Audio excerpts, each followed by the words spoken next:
This is Roll Credits. And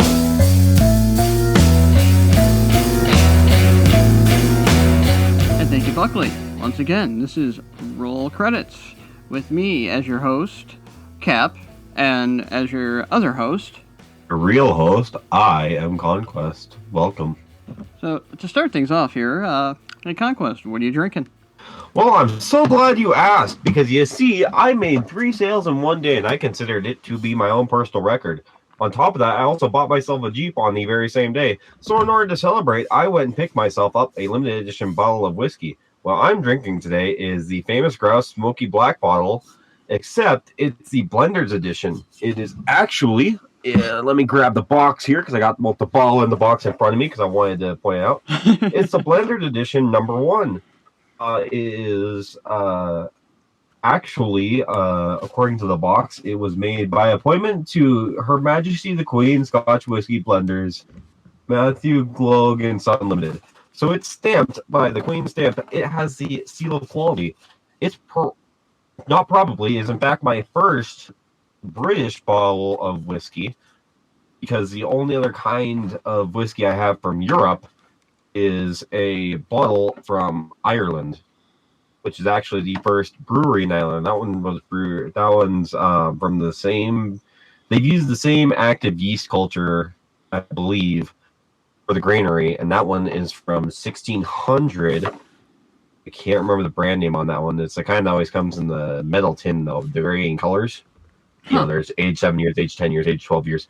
I've got the green bottle, which is age 7 years. This Famous Grouse, though, like I said, it's the Blender's edition, so it's a special edition. It doesn't say how long it was brewed for, but I'm very excited to try it, because it's made by their master brewer, and it's a limited edition bottle. That sounds tasty. Hopefully, we'll see. I'm going to be pretty disappointed if this special limited edition Blender's bottle of whiskey, with all the fancy labeling and packaging and the special edition box and all that, tastes about as good as a bottle of Black Velvet or Maker's Mark. I'm going to be a little pissed off. I'm not going to lie. I'm going to feel a little bit.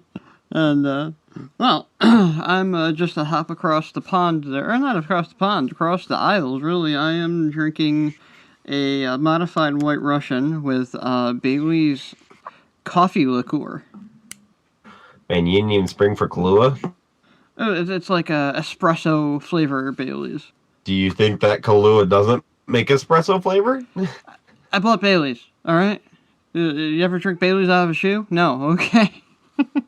Bailey's Irish Cream? Or yeah, so it's not Bailey's, the Irish Cream, it's the espresso. It's espresso. Opposed to like the actual whiskey or the Irish Cream. Yeah, it has like espresso on the front of it, and it's like Bailey's espresso shot flavored.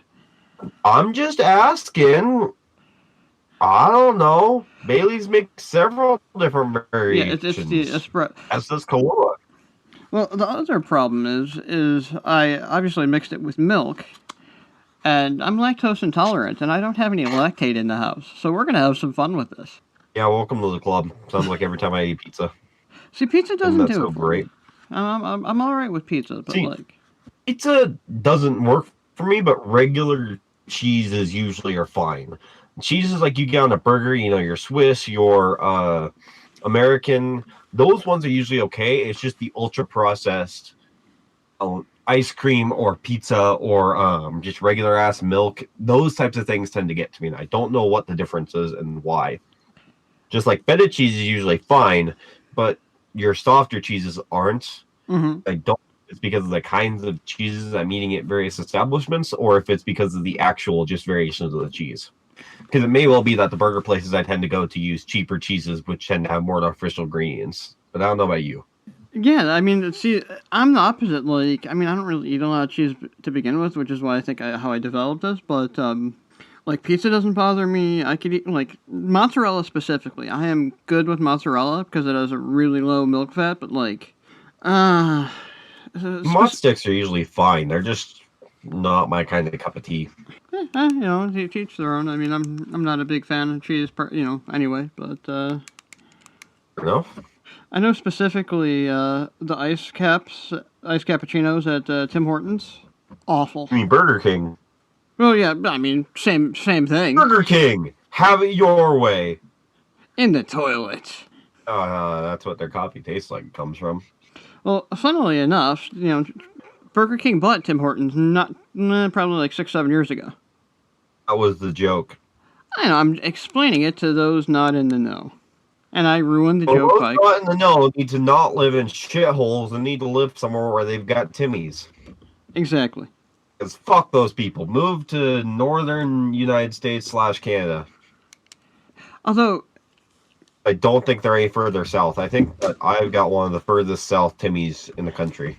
I don't know. I mean, I can imagine they'd probably expand a little bit more. They could expand, but they haven't yet. I know that there's no Timmy's in Oregon whatsoever, but there's Timmy's in Idaho because my city has a Timmy's. It has 2 Dutch Bros. It has like 18 Starbucks. No, of course. Starbucks are everywhere. They're like freaking herpes. Yeah, but Starbucks in particular, there's more Starbucks than there are anything else in the town. It's ridiculous.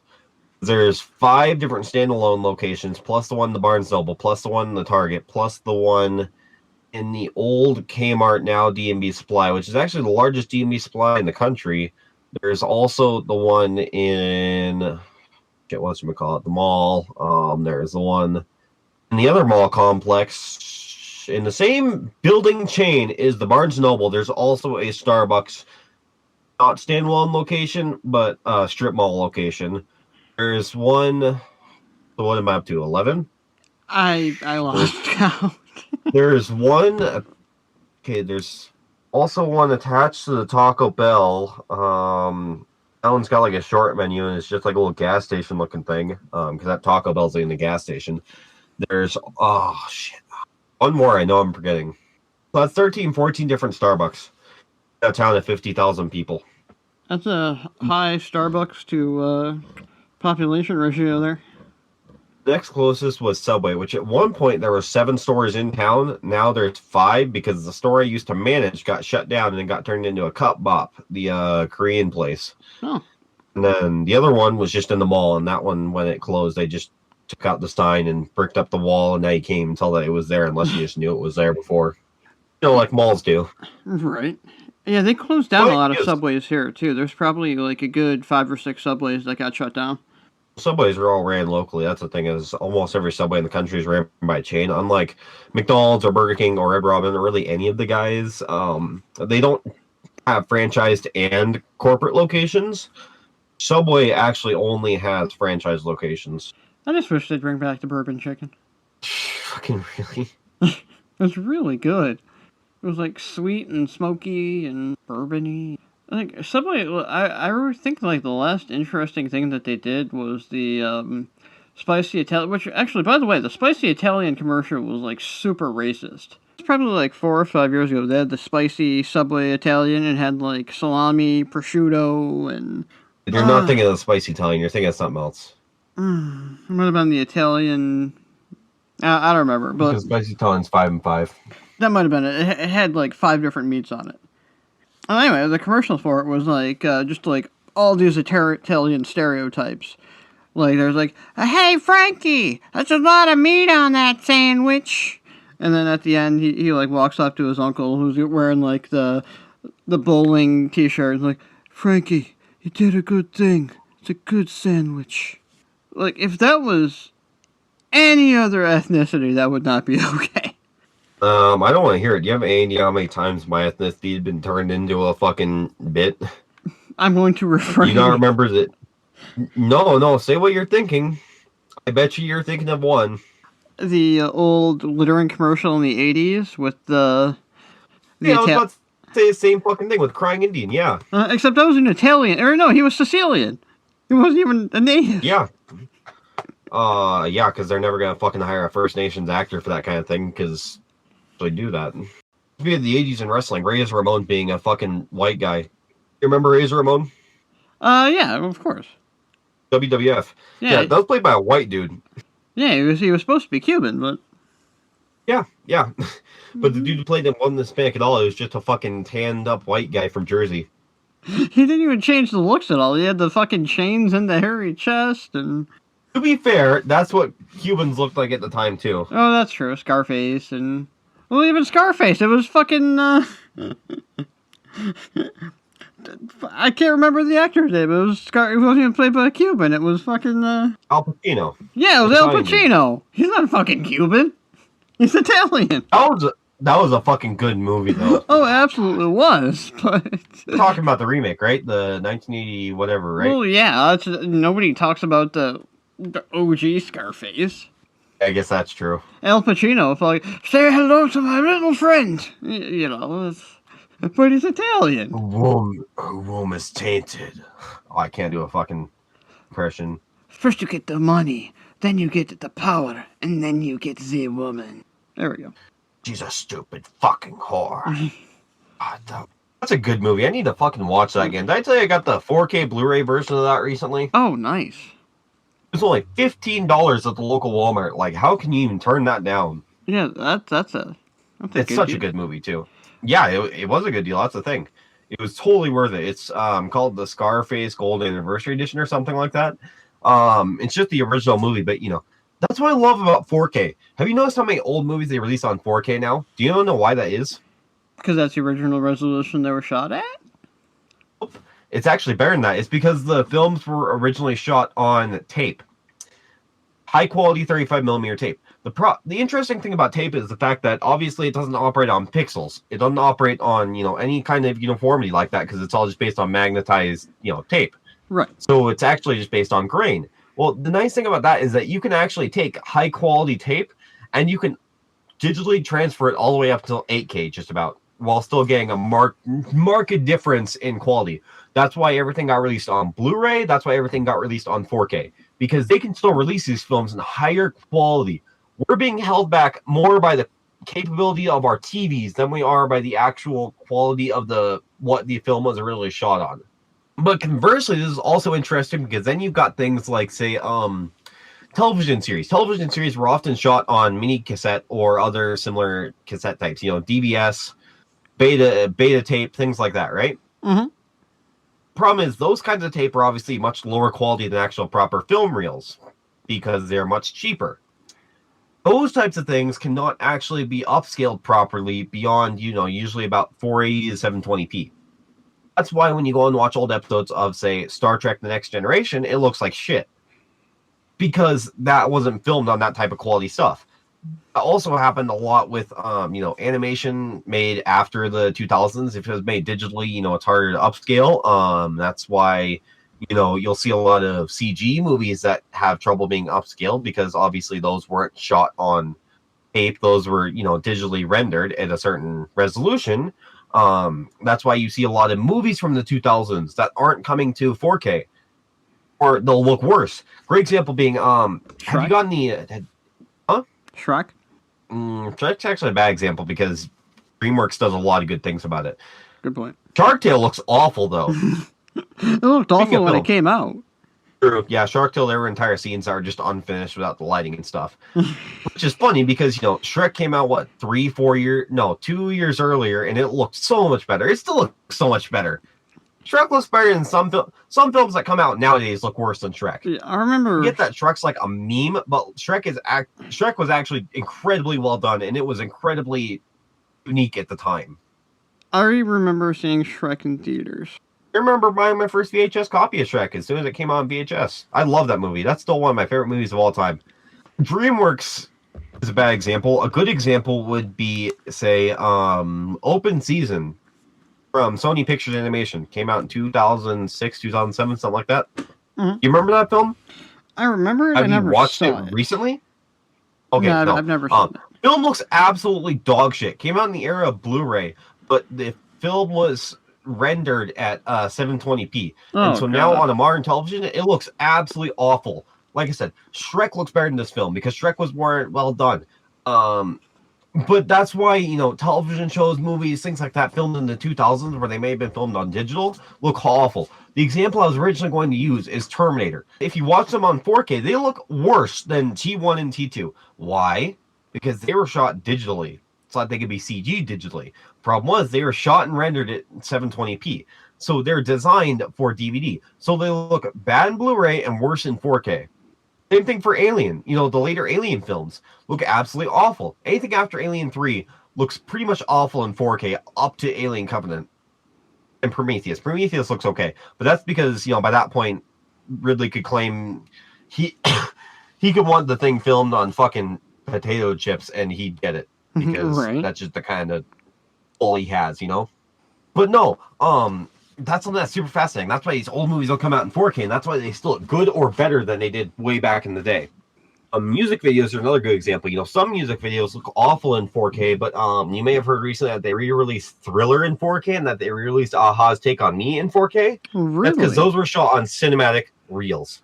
Yes, and they both look amazing nowadays. That makes sense. Especially Aha's Take on Me is absolutely amazing. See, I remember probably 02, 03, because that's when the DVD player was, like, really taking off. I mean, it took off before then, but I see what you're saying. I mean, it really didn't hit... That's when it became the standard. Right, when it was affordable. Because, I mean, you can get a DVD player in 1999, but... you could get a DVD player in 2000. There was a console that became the best-selling console of all time because it was a DVD player. I was getting to that. I want to talk about that because that pisses me off because people, talk, especially people of my age, people who, grew up on the PS2 where there was their first console. They don't understand why their parents bought a PS2, and they'll fucking talk about how, how great the PS2 was, and how amazing it was. Now it's so much better than the Xbox, and they'll post like this dumbass nostalgic shit shitting on the GameCube and the Xbox, and especially the Dreamcast. Which, mind you, half these people never owned a Dreamcast in the first place. But none of these people actually understand the nuance behind it. It's fucking frustrating because they'll talk about how amazing the PS2 was, or they'll talk about, the PS2 won because it was superior. No, it fucking didn't. The PS2 won because Sony owned the right to DVD and put them into the console right off the box. I'm sorry, I kind of stole your thunder there. You were saying DVD players were getting affordable in large part due to the PS2, which sold really well as a DVD player. Continue. Well, because I knew somebody who had like one of the OG DVD players, and it took up like one from like 1996, 1997, when they were still fucking the size of the size of your fucking like multi-AV input for your old school TV. I initially thought it was a 5-disc changer because it was that big. Oh yeah, no, they look like the size of receivers. I've got one of those.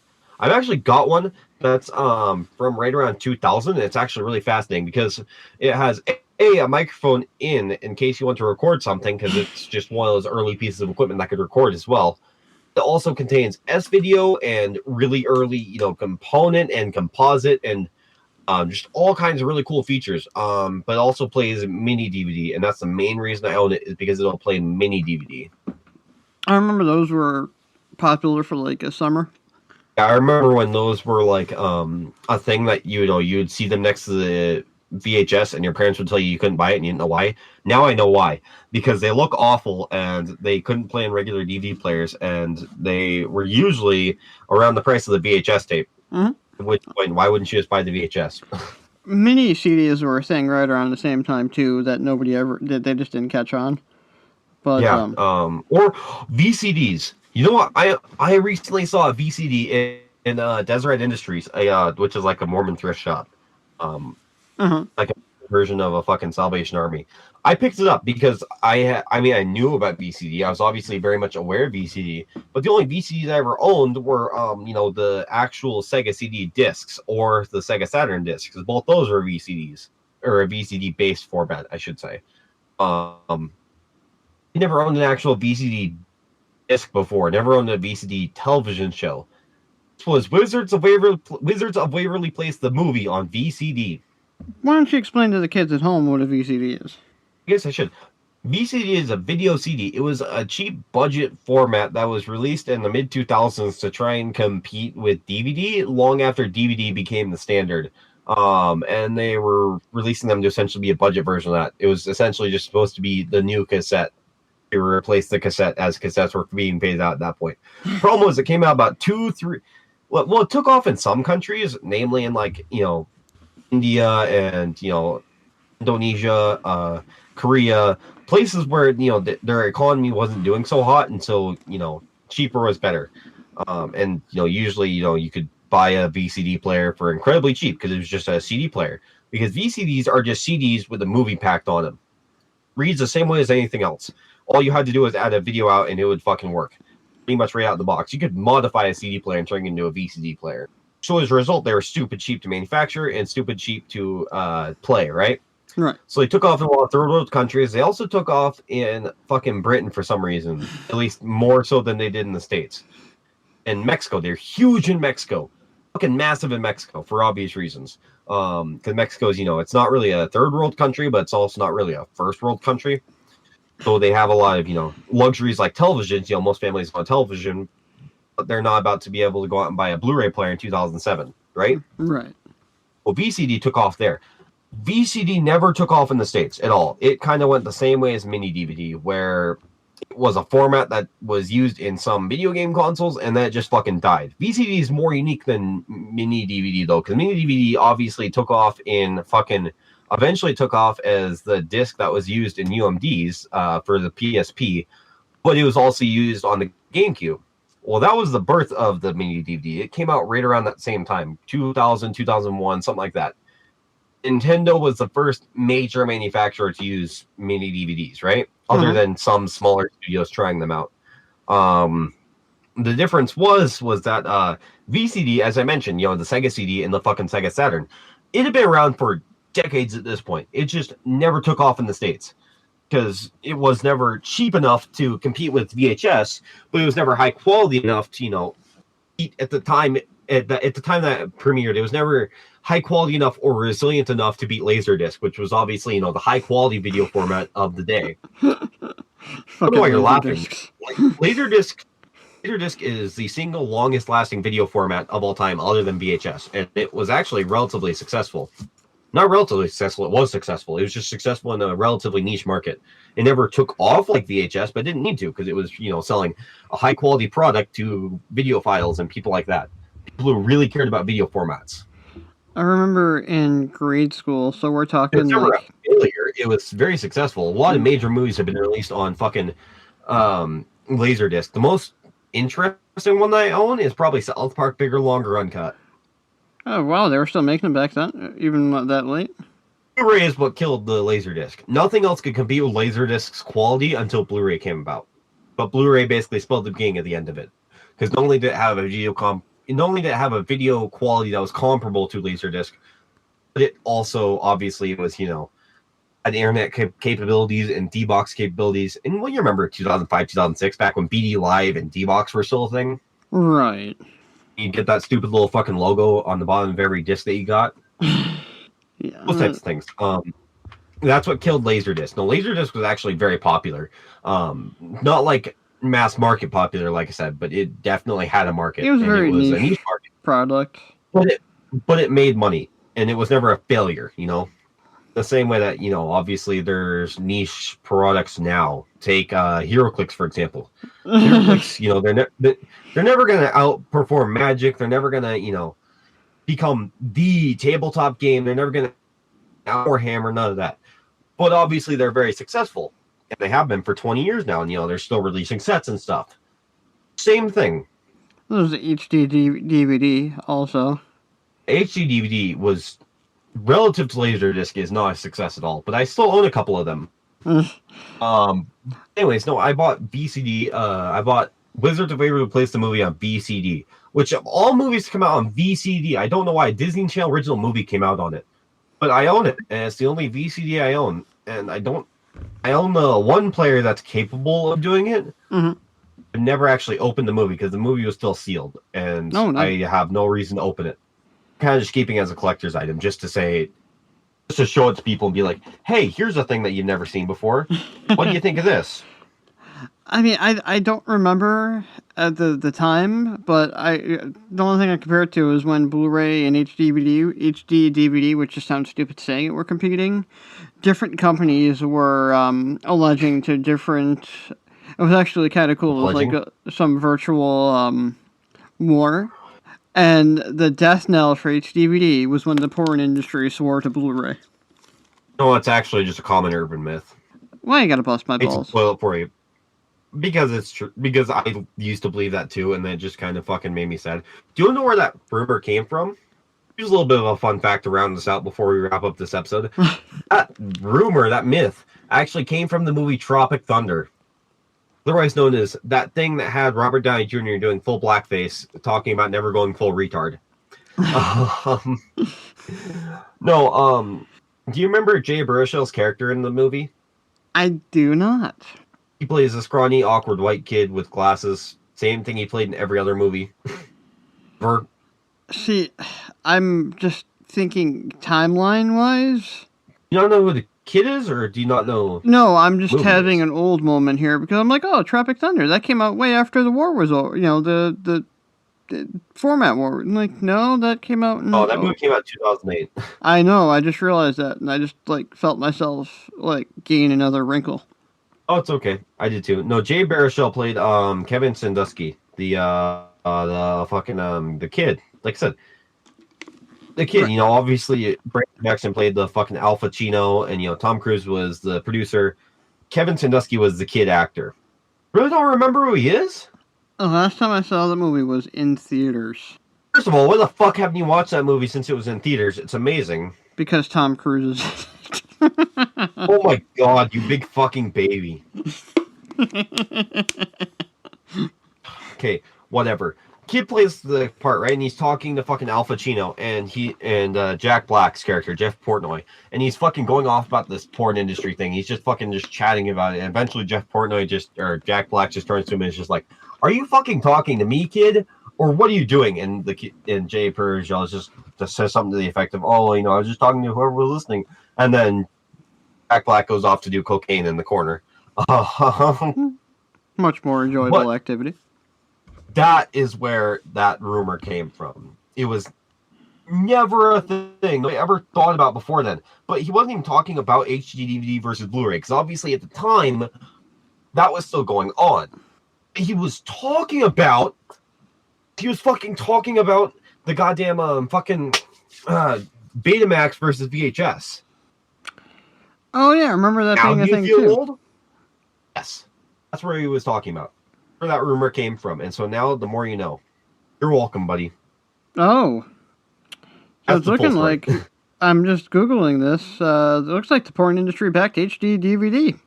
I wouldn't be surprised. I told you it wasn't about the porn industry.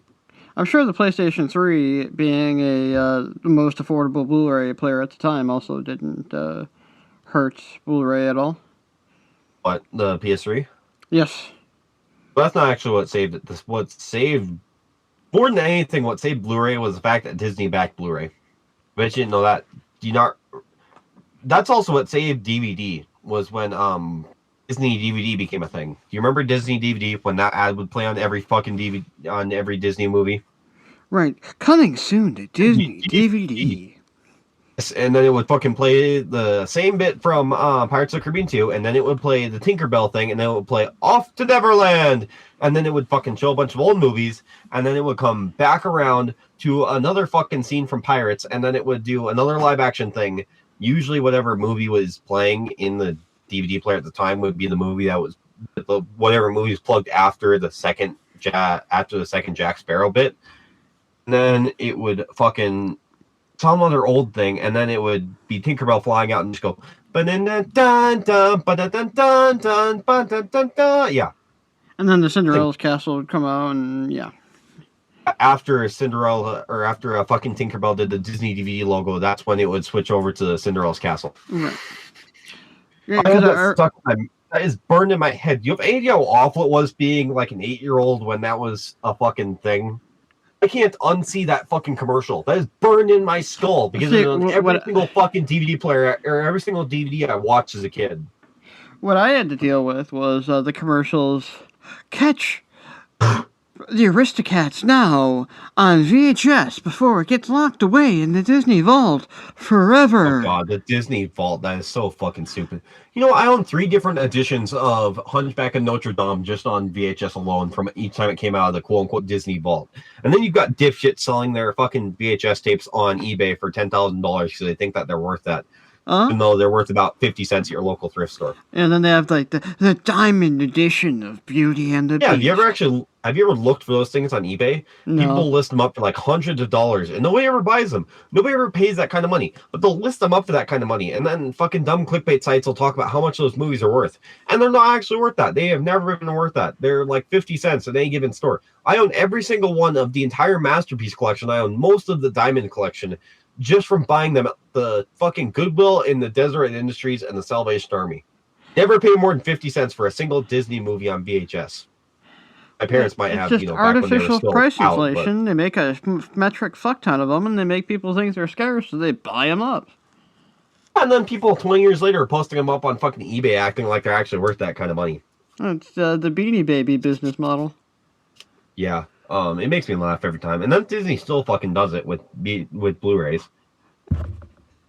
Which really makes me wonder, like, because Disney Plus, everything is on there, so there's really no point of buying anything anymore. Actually, not everything is on there. Well, I mean, you're not going to get Song of the South. Things rotate through. Oh, no, I'm not just talking that. Obviously, that movie's not on there because that movie never actually got a home video release anywhere but Germany. Germany had a hell of a video release, actually, of all places.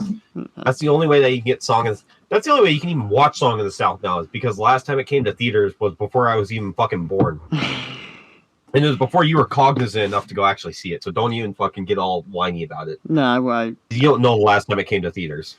But no, I'm pretty sure you can get, like, pretty much all of the major movies on Disney Plus. When did Song of the South come back in theaters, though? I bet you didn't know. Probably 1993. I believe it was 1994, but yes. It was the anniversary of the film. But, like I said, it was before you were cognizant enough to go see it. I want to say either my first movie in theaters was Lion King or Jurassic Park. I know I saw both of them in theaters, but I don't remember which one I saw first. 1986, that's when it was. Oh, okay, that was before. And so the only place I got VHS release was in Germany, and those copies are actually stupidly expensive. Stupid expensive. Well, yeah, expensive. I guess that tracks, but like, it's just fascinating to me because it's not actually a good movie. You can watch that movie in several places, and it's not like it's not. Obviously, it's kind of racially questionable now, but it's also based on a racially questionable book. It'd be like if Disney adapted Uncle Tom's Cabin, like, well, duh. Like, it was written in that book was written in the 1910s by someone who grew up in the fucking 1850s. You know? Right. Like, of course, it's not fucking racially sensitive. I mean, what's the worst book you could possibly do a film adaptation of? Mein Kampf. I was gonna say. I mean, not actually, but like that's the funny answer. Right. The Communist Manifesto. That'd be fucking boring, man. Well, yeah. Have you ever actually read the Communist Manifesto? No, but... It's like trying to sit down and read the Bible. It's so dry. Yeah. I mean, it was written in 1800s. Mein Kampf is the 50 Shades of Grey of the 1930s. It's pretentious garbage that's poorly written, and it's really funny. So you're saying... fucked up. So you're saying he was basically the incel of the 1930s? Oh, yeah. He got cucked by a Jewish girl and by art school, and so then he got pissed off and wrote a book. It'd be like if instead of getting drunk every night and fucking talking to you, I decided that I was going to write a fucking book about how much I hated Northern Europeans and sorority girls. That's not a bad idea for a book. Yeah, there you go. Cool. Does that mean I can exterminate sorority girls? Yeah, just call it Catcher in the Rye Part 2, Electric Boogaloo. Oh, Jesus Christ. Speaking of books that shouldn't be made into movies. Oh, that would not go over well today. Yeah, you fucking think? It's the movie that led... So the question is, if they made a movie of it, what musician would get shot? Harry Styles? I'm thinking it's Harry Styles. No. Hopefully Post Malone. Hopefully Post Malone. A. B. Why would it be Post Malone? Are you saying that Post Malone is this generation's John Lennon? I mean, I guess that's not a bad comparison. Fuck. You backed me into a corner here.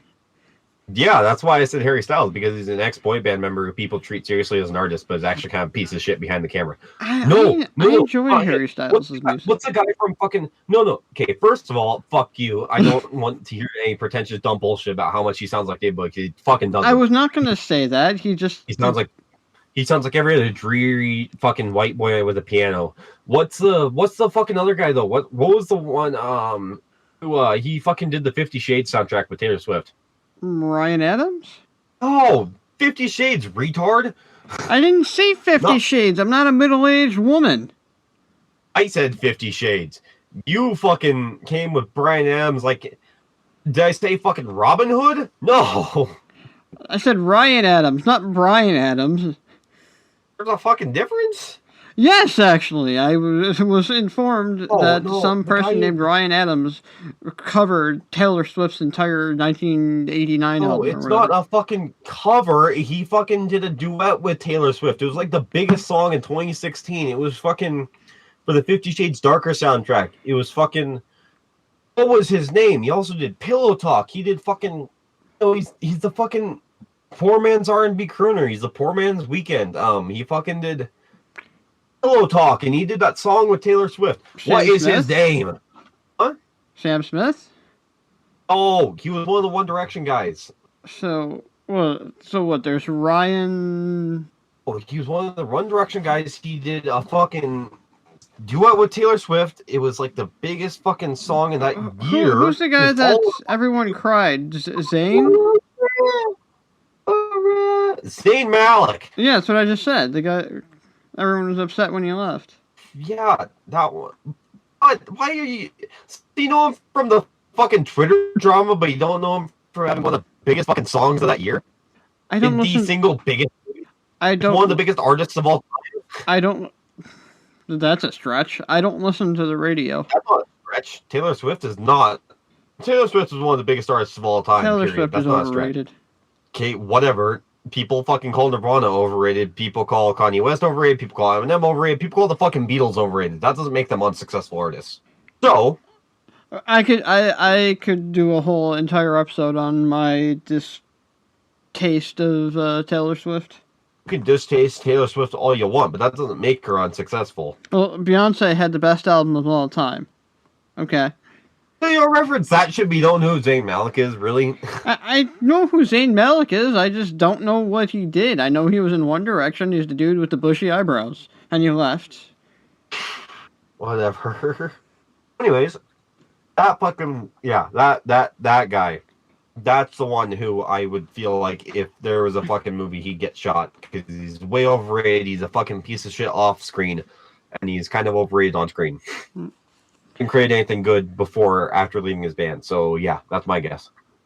I'm just mad at Post Malone because he absolutely fucking destroyed Pootie and the Blowfish. Only Want to Be With You. In a good way or a bad way? Awful. I've heard him cover.